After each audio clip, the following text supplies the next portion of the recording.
Tips with Toni. Tips with Toni. All about nutrition from your favorite dietitian. Everything you need to digest in your mind. Tips with Toni. Tips with Toni. Making you healthier one bite at a time. With Toni. Woo. Hello, and welcome to the Tips with Toni podcast. I'm Toni Marinucci, your registered dietitian, helping you get healthy one bite at a time.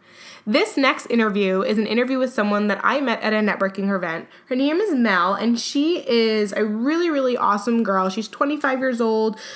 She loves, who she is as a person, what she's doing in life, and she's growing and she's successful. However, she knows that her nutrition could be a little bit better, and so she reached out for help. So I thought, you know what? Why don't we record this, share the journey, share her story. I know any questions she has, chances are some of you listening probably have a very similar question. So I'm going to let kind of the episode speak for itself. So take a listen to this interview. And then at the end, I'm going to kind of explain where you can find her and how you can follow along to see her journey and see how she's been doing. All right, so enjoy.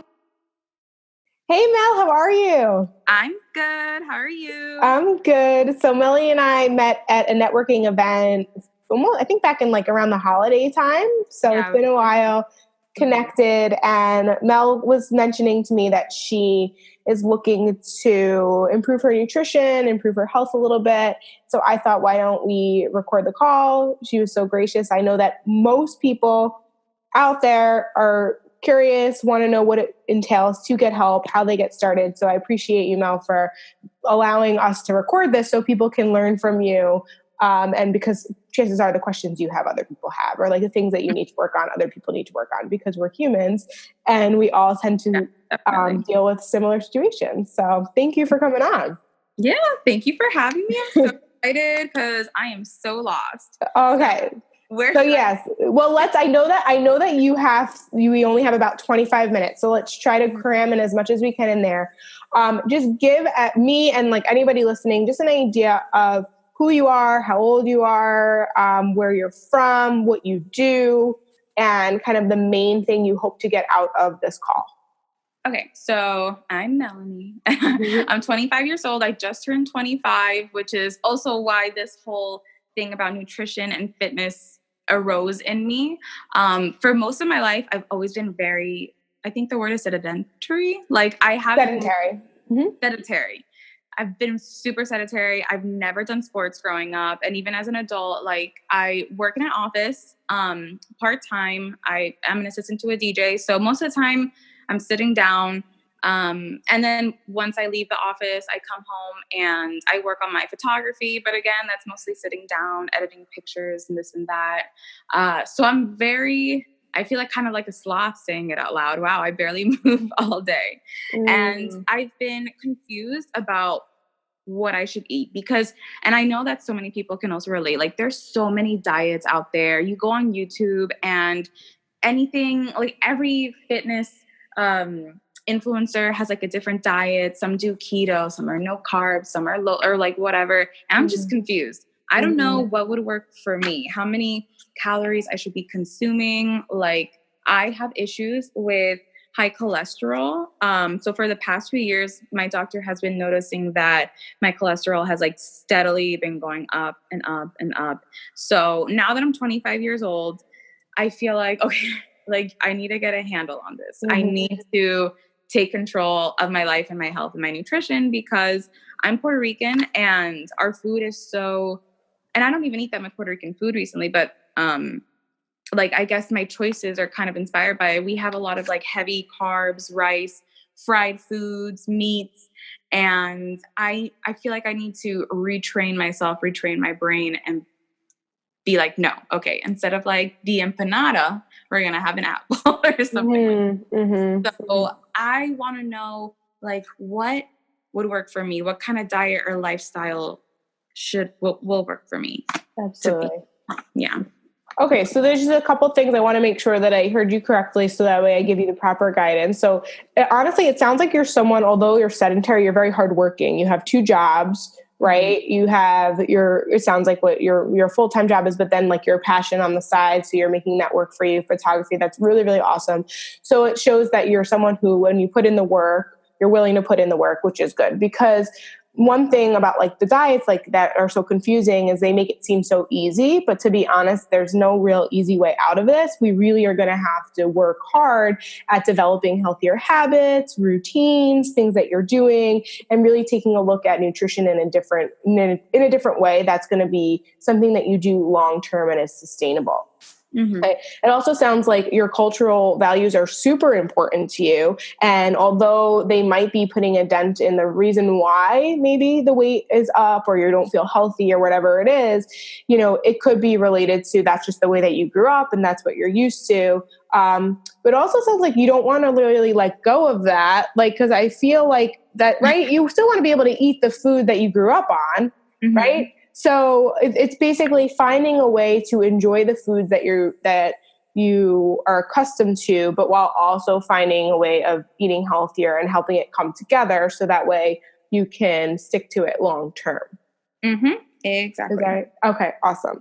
All right. So, and you also mentioned that you have a history of high cholesterol. Are there any other medical conditions I need to know about? Any food allergies, intolerances?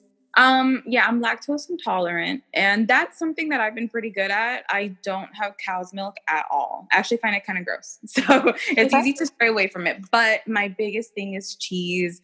It's so hard to get rid of it. And lately, and by lately, I mean maybe like the past 2 weeks, I haven't had cheese because I had a friend of mine actually from my childhood. She visited me and she's also lactose intolerant. She's pescatarian, doesn't have dairy.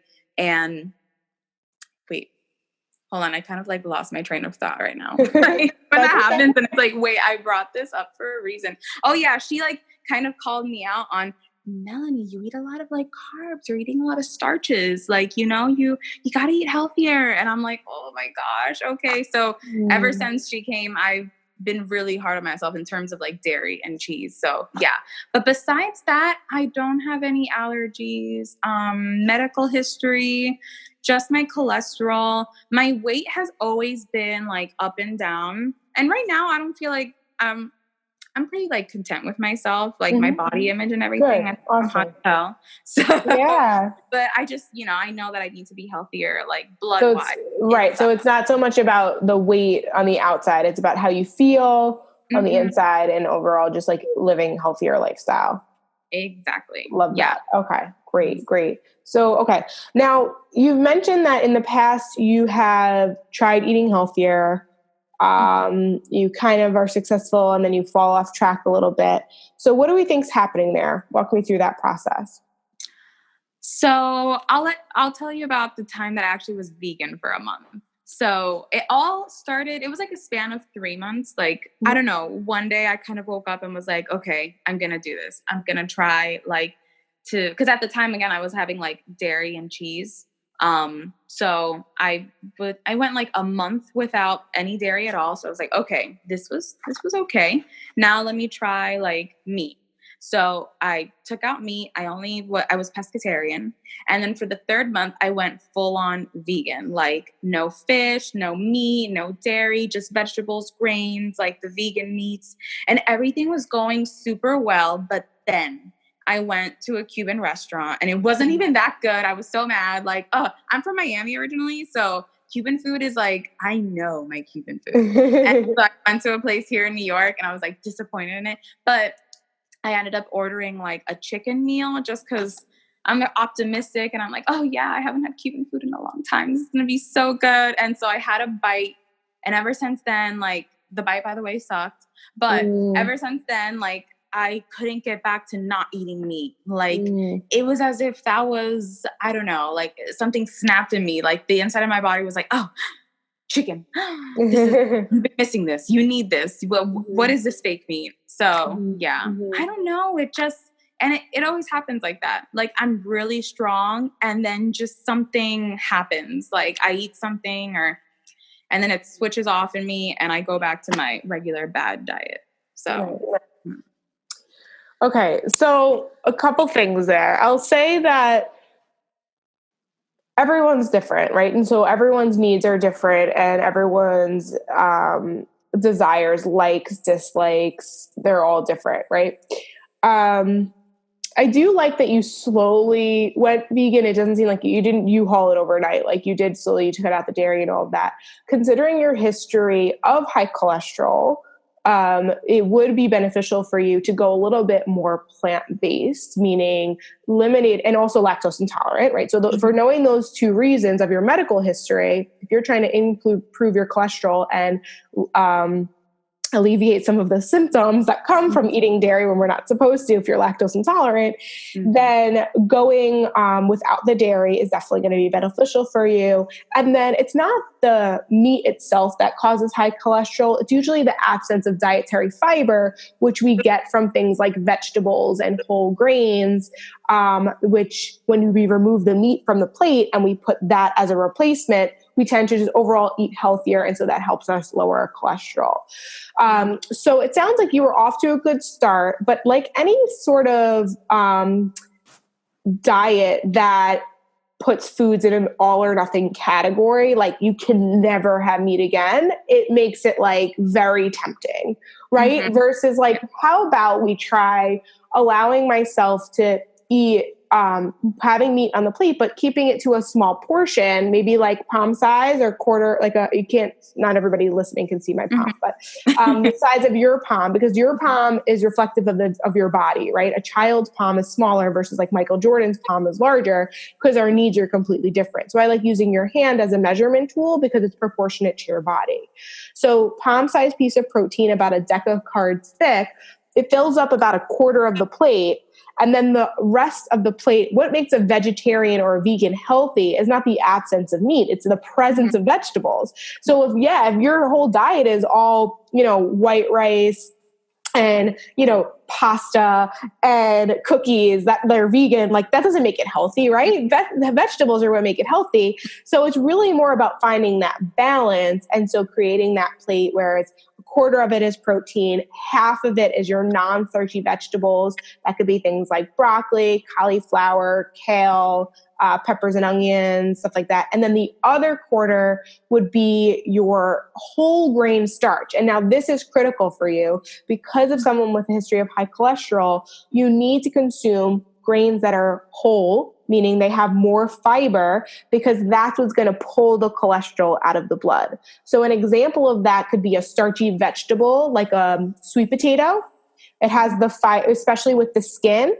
Like a sweet potato with the skin is going to be helpful. Quinoa. Have you ever had quinoa before? Yeah. I like quinoa. Yeah. So like quinoa instead of white rice. So it's about kind of swapping those things. And then the fried food that you mentioned, fried food usually carries things like saturated fat or trans fat, and that leads to high cholesterol as well. So it's a matter of you don't have to eliminate it completely, but thinking about how often do you have something that's fried? Is it every day? Is it every week?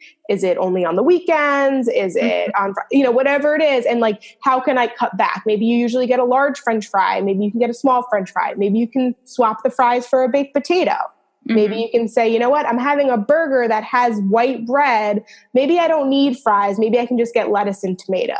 So it's really starting to think about food in a way that you can have all foods fit, but how do I balance my plate? And how do I make choices that align with my goals? Okay? Yeah. So kind of going back a little bit to your beginning question is like, what diet do I follow? What do I do? What I do with my clients is I help them through the 6-month program, through your 6-month process, is create your own diet. So if you're going to do this, whether you do this with me or you do it on your own or whatever it is, you really have to be your own kind of judger in the sense of like what foods work for me and what foods don't. And so what I would strongly recommend that you start to do is pay attention. And how do we pay attention? Write down your food. If you could keep like a food journal using pen and paper or something like MyFitnessPal, a lot of what my clients do is they just snap a photo of their food. If you want, I can give you my number. We can set that up where you just like snap a photo and send me a message. And like that way it's like you have someone holding you accountable. And now you look at it and you're just like, oh, wow, I could probably add more color to this plate. It's definitely lacking some sort of nutrition. Let me rethink this option. So there's a number of ways to go about it, but the only way we can really tell what foods work and what foods don't is by helping you pay attention and stay consistent and aware. Yeah, definitely. It's all mindset. It's a big, and that I think is a big part too, is so like you mentioned, like you were doing well and then you went off track, and I wouldn't even say you went back to a bad diet. I don't like to put food in like bad or good, or like, you have healthier habits and less healthy habits, right? We have healthier choices and less healthy choices. And so you found yourself going back into your old ways, which wasn't helping you get to where you wanted to be. Yeah. Right. So I think that, like you said, the mindset component, what might be helpful for you in that situation is always bringing it back to why you're doing this and why this is important to you. So you kind of alluded to it in the beginning. You said that you turned 25 and you feel now is the time and you have high cholesterol, but like really, why does this matter to you? Because I've seen like a lot of my family members just like not take care of themselves. And I've seen some like extreme diets. Like I think part of the reason also I don't know, besides trying to be healthy when I was younger, I did some like unhealthy diets as well. Like I would barely eat throughout the day, and I would like suffice on that for maybe like a week. And then I would just like binge on a bunch of food afterwards. And it's because like my dad kind of had that eating disorder too. So like, I don't know, I've just been surrounded by a lot of like miseducation about nutrition and health. And like now is like, no, now that I'm like an adult, and I can think for myself, what actually works for me? It's not going to be like starving myself. And then because that in turn, I'm going to eat like 5 times as much. Totally. And then in my family also, there's like a bunch of other health issues, like little like arthritis, and there's also been cancer. So I'm just like more, I don't know, I guess more aware about life now. Absolutely. Like, aware about it. I want to change myself for the better. Well, I think it's, kind of going all the way back to the beginning of you being someone who's kind of chasing that, that career path where working for yourself, being a photographer for full time, like that's something that you're passionate about. That's you intuitively listening to your heart and your soul and telling you that this is what I'm meant to do. And although I might not be able to do it full time now, this is something that I really want to do. The same thing is with our nutrition. Sometimes we grow up in a world that says, okay, get a full-time job, get a salary, have a boss. That's the way you have to live your life. Go to college, blah, blah, blah, blah, blah, blah, blah, blah. But then you get to a point in your life when you're just like, but is that the only way? Like, is there a better way? Like, that might be good, but can I be great? And you start to like think of things that like, okay, what you're doing right now, like, it's okay. It's fine. You feel fine. But you know that the high cholesterol is kind of there. You've seen what your family has been like. You could keep on this path, but you're being proactive and you're recognizing and you're paying attention. And you're like, you know what? There's something inside me that's telling me I could be doing better. And I know myself and I'm a hard worker. And so therefore I'm going to do better because, it's life and I'm only 25. So it's like, I'm 25. So there's pressure, but it's really like, you're only 25. So it's like you have your entire life to, if you develop these healthy habits now, you don't have to worry about it in the future. Because to be honest, and I'm not that much older than you, but I am a little bit older. And I just will say your metabolism starts to slow down. Things get a lot harder. Oh my gosh. Like 25 is different than 20. And and it only gets harder. It's like 25 and 22 are 2 different ages. Yeah. Like different bodies. Totally different bodies. Like I'm getting to that point where I'm going to start to be like, if I don't have a baby, I'm not ready to, I'm not even like engaged or anything. Like I get to the part where it's like by the time I get married and decide to have a family, like I'm going to be a high risk pregnancy. Oh my God. I know, it's crazy. But anyways, I think that's this, the point is that you realize like, okay, I could be doing better and now is the time. And I think one thing I would love for you to do, are you in my Facebook group? I don't think so, no. Okay, so I have a free support group on Facebook that I'm definitely going to add you to. And with that is it really just keeps things top of mind, right? So it's making sure that you're in an environment that reminds you, like we have, daily accountability, like little just like reminders of like, what are your goals today? I do live videos. So it's like, I know that you follow me on Instagram, but it's everything that you see on Instagram, but like so much more. So it's really to remind you like that this is important. There's other people that are in this very similar position as you. Is like they have family members that maybe don't quite get it. Maybe they didn't grow up in an environment that supported healthy habits. Maybe they've only seen terrible diets, or maybe everyone at their job is like always talking about the diet that they're on. And they're just like, I know I don't want to do that. I've been there before. It doesn't work for me. It doesn't make me feel good. I want to do something that's going to be long-term and sustainable. And so being a part of a group that understands that is really, really helpful. And I know you know that because we met at a networking event. Yeah. So like, that being around like-minded people helps motivate you and remind you. But if you didn't surround yourself with those people, the speed in which you would implement, going after your business would be a lot slower. And so it's the same thing with your nutrition journey. They parallel a lot. And you'll start to learn that as you kind of go. Oh my gosh, but I'm so excited then. Okay, so let me see. It's 9. I still have like 10 more minutes left. I'll put 10 more minutes. But so Yay. What do you think, like, what should my, because for the next week, what I want to do is incorporate everything you're telling me. And then I'm going to be recording myself along the journey and like how I'm feeling at the end of it and like the mission along the way. So how many calories should I be consuming? Like, what should my meals be looking like throughout the day? So I wouldn't focus on calories for 2 reasons. One, it's just one other thing you have to count and worry about. And it's honestly not as important as the quality of your food. So when we start to incorporate looking at it, the difference between like chocolate chip cookies and like an apple and peanut butter, you could have 2 chocolate chip cookies for the same amount of calories as an apple with peanut butter, but an apple with peanut butter is going to have more fiber, it's going to have more vitamin C, it's going to have antioxidants, it's going to be more beneficial for your health, it's going to help lower your cholesterol,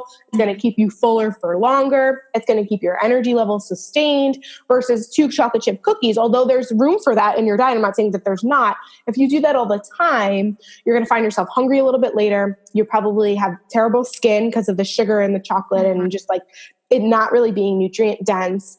You're going to find yourself hungry a little bit later. You're going to want more sweet foods. It's going to make it harder for you to have less at dinner time because you're going to feel like, oh, that didn't really fill me up.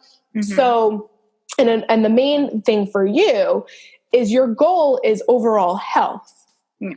So calories matter in the sense if you were striving for like weight loss, but for real, if you're really just focusing on general health, then we just need to look at the quality of your food and let your metabolism and your hunger cues talk to you and tell you and regulate on its own. Okay. So I would focus more on just choosing healthier alternatives. Like, do you drink water? Yeah, I do. Again, that's something I'm recently trying to incorporate because I used to have like just, recently, lots of juice, soda, like I would sneak that in and like I would like mentally play myself. I'd be like, okay, I'm going to put in this little tiny cup. This is all the soda I'm going to have. Okay. And then I'd be like, oh, just another little tiny cup more. Yeah. So like, I even play games with my own self, I swear. But yeah, I'm incorporating a lot more water and like just hot water actually. My friend who came and visited me, the one that was like, you're eating a lot of carbs and starch. She was telling me about a friend that she has that after every meal, she has a cup of just plain hot water. And I was like, actually, I do that at the buffets. Like at a buffet, I always order hot tea because then like it, brings down the food easier and then I can eat more at the buffet. So I'm like, actually, damn, I should incorporate that into real life and not just at the buffet when I'm eating like 10 gallons of food. Oh my God. That's what I've been doing. I've been having a lot more hot water, hot teas, and water in general. Yeah. Awesome. Yeah. Okay, good. So that's like that's a good example of like soda, juice, like there's dietitians, we call them empty calories. They're just calories. There's no nutritional value. It gives you a sugar high. It brings you back down. There's really no purpose behind it. And so like, that's an example of choosing something of quality which would be water or like flavored seltzer, then instead of doing something like soda or juice, stuff like that. So like make it count. So what I would say for this week, just try to focus on making healthier swaps, healthier alternatives. What I usually do with my clients, we only have about 5 minutes. But if you could really, really quickly give me an example of like a work day for you, like morning till night, what you eat, and then I can give you some action to work on. Okay. So in the mornings, most mornings, I don't really eat. I'm not that hungry. Like, I get into the office at 11 a.m. I still probably haven't eaten. I have like a hot tea or I have a coffee. I bring my own like hazelnut non-dairy creamer and I put that in there. And then, like most times, honestly, like I don't really eat. I have most like just drinks and I eat like at 4 p.m. My boyfriend picks me up and then we go, if I'm feeling lazy, we'll go to like an Ecuadorian restaurant and I have like a plate of rice and beans and meat and salad. Or actually yesterday we had like Chinese food. We had like fried udon noodles. We had soup dumplings. We had scallion pancakes. So actually, I'm already seeing it right now. Like all day, and then once I get out and eat, it's all like the worst food. But yeah, and then even like some mornings, let's say if I get up super super early and my boyfriend like gets us breakfast, it's mostly like fried eggs, fried bacon, or like a sandwich. And yeah, and then there are like randomly some week, and this is like really randomly, like some random weeknights where I want to cook and I make something healthy. Like I like doing things in the oven a lot. Like I like doing salmon and asparagus, mashed potatoes, and yeah, but that's, I need to incorporate that more. But lately for the past 2 weeks, it's been like once a week that I do like a really healthy meal. So yeah. So that's good that you do enjoy cooking. I would love to explore that a little bit more. Like there's obviously a lot different areas in which we could improve, but I'm wondering from you, like, where do you feel most ready to make a change? Would it be incorporating breakfast and lunch and making it healthier? Would it be just cooking at home more often and maybe limiting the amount of times you go out to eat? What would you prefer? Yeah, definitely limiting the amount of times I go out. I want to do more like at home. Was that your cat? They're attacking each other right now. I heard something move and I'm like, yeah, they're literally attacking each other. I'm trying to keep it calm. I love that. You're just so like, I'm not going to look. But yeah, I definitely want to like, I like motivate myself to cook more. Cause I know when I cook for myself, it is a lot healthier. Like I don't fry a lot of foods actually. And I like things quick and easy. So I like to make things mostly in the oven, like baked chicken, baked salmon. Yeah. Would you eat, like, do you get bored of food easily? Like cause it sounds like you already are cooking once a week. So I'm wondering if we just doubled up on the amount that you prepared and that way you had leftovers. Are you someone who would eat leftovers? No, that's a thing. It's that's like, okay. I make a lot and then I'm the only one that'll eat leftovers because then everyone else in my house, like my boyfriend and like if any family members of his are like there that day, like they don't really have leftovers. So then I have like a bunch of food left over and I'm the only one that eats it the next day. But then I'm like, I don't want to like eat. Well, but that's good. So you do eat leftovers. Not everybody else does. So why don't you continue to do that then and make a lot? And then what ends up happening? So you have it, then you have it the next day and then you get tired of it? Yeah, I have it the next day and I'm tired. Like I can have it 2 days in a row, but already the third day, I'm like, I need something else. Okay, this is good. Okay, so what we can do is I'm going to encourage you to do that and then maybe freeze half of it. Would you ever like pull it out of the freezer a week or so later? Yeah. Depends on what it is too.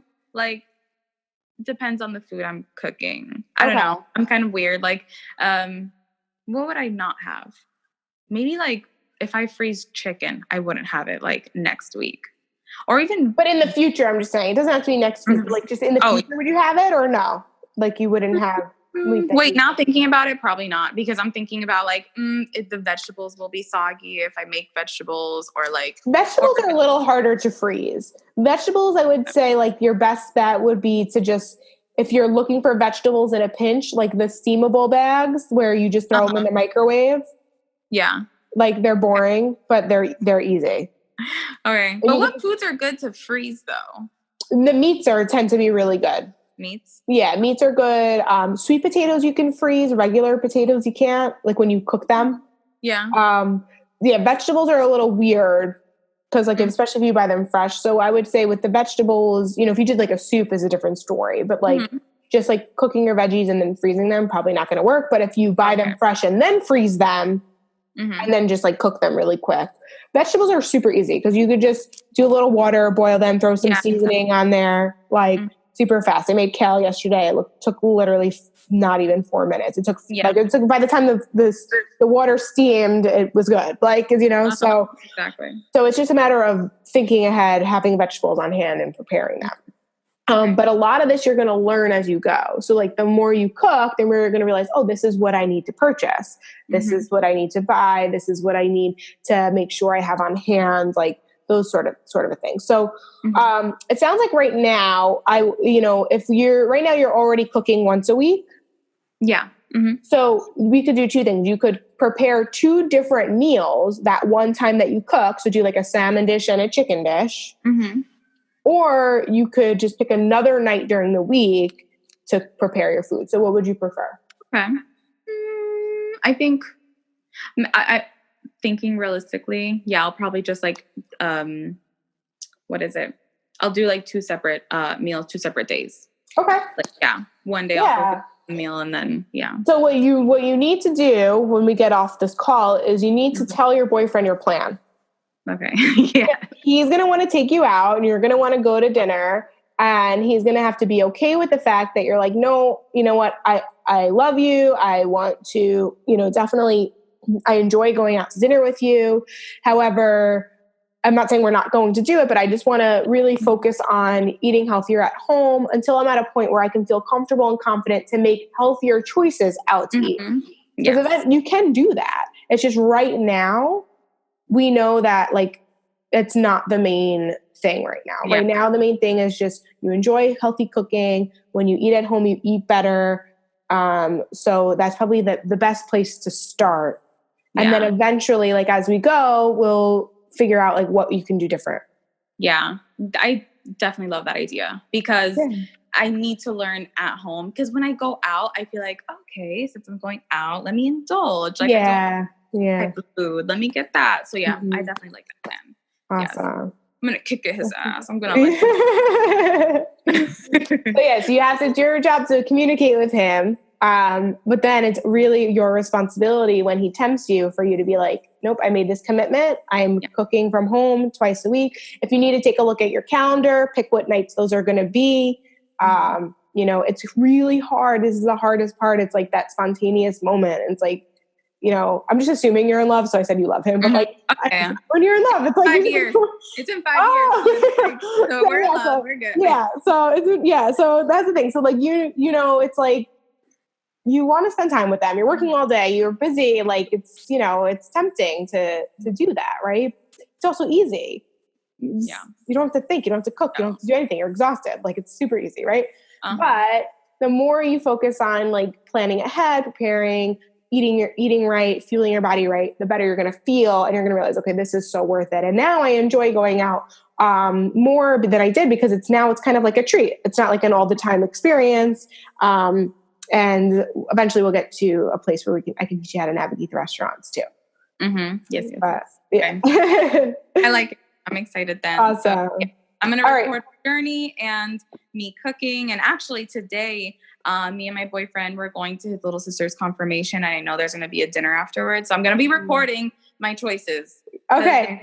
That's like also the killer. Like they make a lot of like potatoes and rice and like starches and stuff like that. But I know they also make salads. So I'm going to record myself and my plate there. And it's Good. I love that. Yeah. So you can have the rice, you can have the potatoes. You just got to pick, what am I going to enjoy the most? How can I balance my plate? And what's really kind of worth it? Like, you remember when you said you had the experience with the chicken, it wasn't even worth it. Like, take a look, like, is this worth it? Is it homemade, or is it something that, maybe they just supplied? Like, who knows, like, think about it like that. Yeah. All right. Yay. Thank you so much for your time, Toni. My pleasure. And we'll do a follow-up. Definitely. I'm excited to see your journey. I'm going to add you to the Facebook group. And so if you have any questions, you know how to find me. Okay. Yay. Thank you so much, Toni. You're welcome. Have a great day. Bye. I hope you found that helpful. If you resonated with anything that Mel said, if you felt like you too struggle with kind of maybe skipping meals or not choosing the healthiest options when you go out to restaurants, or maybe not feeling like you know what to eat or when to eat or how much of it to eat, definitely send me a message to TipsWithToni@gmail.com. You can also find me on Instagram at tips_with_Toni. If you want to be part of the Facebook group, though, there's a link in the bio where you can get added to the Facebook group for additional support. And if Melanie is really somebody that you feel like you can connect with, send her a message. Let her know that this was helpful.